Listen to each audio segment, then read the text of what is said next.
നമസ്കാരം, ഞാൻ Sethulakshmi. Chemmanur international jewellers Kaumudi ഹെഡ്ലൈൻസിലേക്ക് സ്വാഗതം. Powered by Fortune Industries, presented by Baba easy English in association with Hisleep mattresses. വഴിത്തിരിക്കുന്ന വെളിപ്പെടുത്തൽ. നടി ആക്രമിക്കപ്പെട്ട സംഭവത്തിൽ പുതിയ വഴിത്തിരിവുമായി മുഖ്യപ്രതിയുടെ മൊഴി. ആക്രമണം നടക്കുമെന്ന് ദിലീപ് നേരത്തെ അറിഞ്ഞിരുന്നു.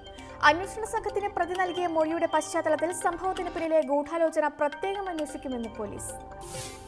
അതേസമയം സംഭവത്തിൽ പേര് പറയാതിരിക്കാൻ തന്നോട് പണം ആവശ്യപ്പെട്ട് ബ്ലാക്ക്മെയിൽ ചെയ്തെന്ന ദിലീപിന്റെ പരാതിയിൽ തൽക്കാലം കേസെടുക്കില്ലെന്ന് റൂറൽ എസ്.പി. ദിലീപിന്റെ മൊഴിയെടുക്കുമോ എന്ന കാര്യം ഇപ്പോൾ പറയാനാകില്ല. ഗൂഢാലോചന പ്രത്യേകം അന്വേഷിക്കാനുള്ള തീരുമാനം അങ്കമാലി കോടതിയുടെ അനുമതിയോടെ. അതിനിടെ ദിലീപിനെ ഫോണിൽ വിളിച്ച് ബ്ലാക്ക്മെയിൽ ചെയ്തത് പൾസർ സുനി തന്നെയെന്ന അന്വേഷണ സംഘം സ്ഥിരീകരിച്ചത് ഇന്നലെ. സുനി ഉപയോഗിച്ചത് ജയിലിലെ ഫോണെന്നും പോലീസ്. പണം ആവശ്യപ്പെട്ട് സുനിയുടെ സഹതടവുകാരൻ വിഷ്ണു ഫോൺ ചെയ്തെന്നായിരുന്നു ദിലീപിന്റെ പരാതി. അപരാധത്തിന് ജാമ്യമില്ല. ശബരിമലയിൽ സ്വർണ്ണ കൊടിമരം കേടുവരുത്തിയ സംഭവത്തിൽ ആന്ധ്ര സ്വദേശികൾക്കെതിരെ ജാമ്യമില്ലാ കേസ്. വിജയവാഡ സ്വദേശികളായ 3 പേർക്കെതിരെ ചുമത്തിയത് വിശ്വാസം വ്രണപ്പെടുത്തൽ, പൊതുമുതൽ നശിപ്പിക്കൽ എന്നീ കുറ്റങ്ങൾ. സന്നിധാനത്ത് ഇന്നലെ പുനഃപ്രതിഷ്ഠ നടത്തിയ സ്വർണ്ണ കൊടിമരം കേടുവരുത്തിയ നിലയിൽ കണ്ടത് ഉച്ചയോടെ. CCTV ദൃശ്യങ്ങൾ പരിശോധിച്ച ശേഷം നടത്തിയ തിരച്ചിലിൽ ആന്ധ്ര സ്വദേശികളെ കസ്റ്റഡിയിലെടുത്തത് ഇന്നലെ വൈകിട്ട് പമ്പ ബസ് സ്റ്റാൻഡിൽ നിന്ന്.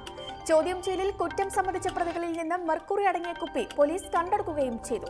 വിശദമായ ചോദ്യം ചെയ്യലിന് ആന്ധ്ര പോലീസ് ഇന്നെത്തിയേക്കും. കൊടിമരത്തിന്റെ പഞ്ചവർഗത്തറയിൽ പ്രതികൾ കേടുപാട് വരുത്തിയത് മെർക്കുറി ഒഴിച്ചെന്ന് പരിശോധനയിൽ കണ്ടെത്തൽ.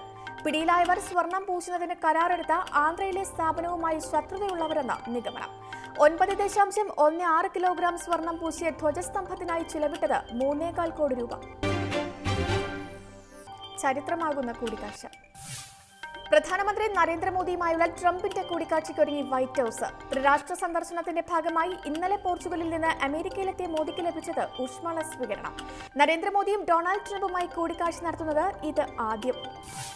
ഇരു നേതാക്കളുടെയും കൂടിക്കാഴ്ചയിൽ അമേരിക്കയ്ക്ക് വലിയ പ്രതീക്ഷയുണ്ടെന്ന് വൈറ്റ് ഹൌസ് വൃത്തങ്ങൾ. പരസ്പര സഹകരണം ശക്തമാക്കുന്നതിനായി സുപ്രധാന വിഷയങ്ങളിൽ രണ്ടു നേതാക്കളും പൊതുകാഴ്ചപ്പാട് രൂപീകരിക്കുമെന്നും പ്രതീക്ഷ.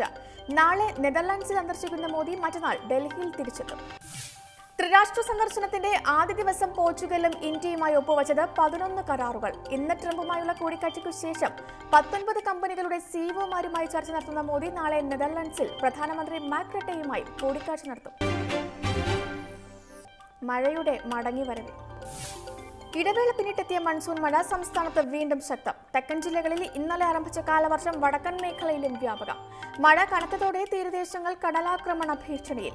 താഴ്ന്ന പ്രദേശങ്ങളിൽ ജാഗ്രതാ നിർദ്ദേശം. വിവിധ ജില്ലകളിൽ വ്യാപകമായ പനിബാധ കാലവർഷത്തിന്റെ മടങ്ങിവരവോടെ കൂടുതൽ രൂക്ഷമാകുമെന്ന ആശങ്ക. സർക്കാർ നടത്തുന്ന പ്രതിരോധ യജ്ഞങ്ങൾ നിഷ്ഫലമാക്കി പനിമരണങ്ങൾക്കും തുടർച്ച.